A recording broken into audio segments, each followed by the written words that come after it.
এক জনপ্রিয় অভিনেত্রীকে ঘিরে শুরু হয়েছে তীব্র আলোড়ন। পারিবারিক সম্পর্কে টানাপোড়েন, অভিযোগের ঝড় আর শেষ পর্যন্ত আদালতে গ্রেফতারি পরোয়ানা। চারিদিকে জল্পনা, কি ঘটেছিল আসলে, কেন এত বড় সিদ্ধান্ত? রহস্যের জালে জড়ানো এই কাহিনীর পরবর্তী অধ্যায় কি হবে? অভিনেত্রী, গায়িকা ও নির্মাতা মেহের আফরোজ শাওনের বিরুদ্ধে গ্রেপ্তারি পরোয়ানা জারি করেছেন আদালত। মঙ্গলবার 22 এপ্রিল ঢাকা মহানগর প্রথম অতিরিক্ত চিফ মেট্রোপলিটন ম্যাজিস্ট্রেট আদালত এই আদেশ দেন। বিষয়টি বুধবার 23 এপ্রিল প্রকাশ্যে আসে। শাওনের সৎ মা নিশি ইসলাম তার বিরুদ্ধে শারীরিক নির্যাতনের অভিযোগে মামলা দায়ের করেছেন।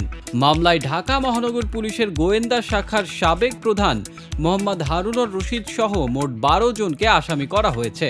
আদালত সূত্রে জানা যায়, মামলায় হাজির হয়ে বাড্ডা থানার তৎকালীন 2 পুলিশ সদস্য অভিযোগের সত্যতা স্বীকার করেছেন।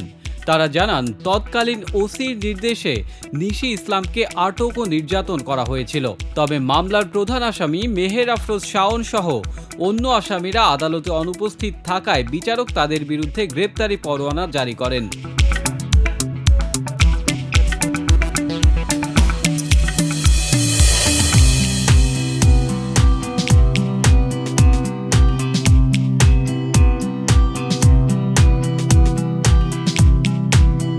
মামলার এজাহারে উল্লেখ করা হয়, 2024 সালের শুরুর দিকে শাওনের বাবা ইঞ্জিনিয়ার মোহাম্মদ আলী ম্যারেজ মিডিয়ার মাধ্যমে বিয়ের জন্য পাত্রী খোঁজার বিজ্ঞাপন দেন। সেই সূত্রে তার পরিচয় হয় নিশি ইসলামের সঙ্গে এবং পরবর্তীতে বিয়ে হয়। এই ঘটনা জানার পর মেহের আফরোজ শাওন বাবার উপর শারীরিক ও মানসিক নির্যাতন চালান বলে অভিযোগ ওঠে। এছাড়া ভাই বোনদের সহায়তায় এবং প্রভাব খাটিয়ে সৎ মা নিশি ইসলামকে 6 মাসের জন্য কারাগারে পাঠানোরও অভিযোগ আনা হয়েছে।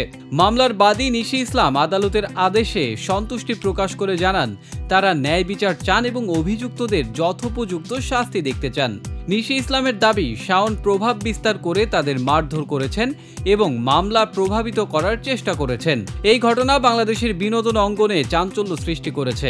জনপ্রিয়তার শীর্ষে থাকা একজন অভিনেত্রীর বিরুদ্ধে এমন অভিযোগ এবং গ্রেপ্তারি পরোয়ানা জারির ঘটনা সাধারণ মানুষের মধ্যেও আলোচনা তৈরি করেছে।